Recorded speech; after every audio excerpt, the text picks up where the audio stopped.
Lee came up with the idea for the X-Men, it wasn't originally based on any sort of allegory, that he was just tired of writing origin stories, and so he made mutants so that they could all have powers.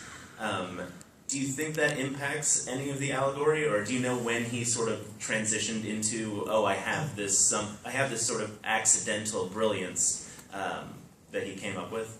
Well, Stanley loves to claim that, he loves to claim that these ideas were there from the very beginning, of course, and the idea that it just springs fully formed from his head. I mean, that's all that he's about. No, you're right. I mean, from the very beginning, I wouldn't say that they were really, they weren't necessarily an allegory. Did they pepper in topical issues? Did some of the images of like lynch mob type behavior directed at some of the mutants invoke real life, issues with, actual violence against African Americans in the American South?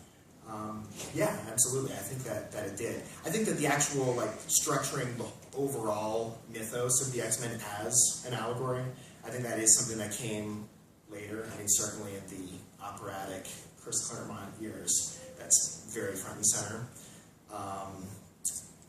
But even if Stanley did not intend some of that, I think from, with hindsight, from the perspective of today, even going back to the 60s, yeah, you can see Professor X as a stand-in for Martin Luther King and Magneto as a stand-in for Malcolm X. No question about it. Whether he himself intended that really is less important than the fact that I think the subtext is there, no matter what.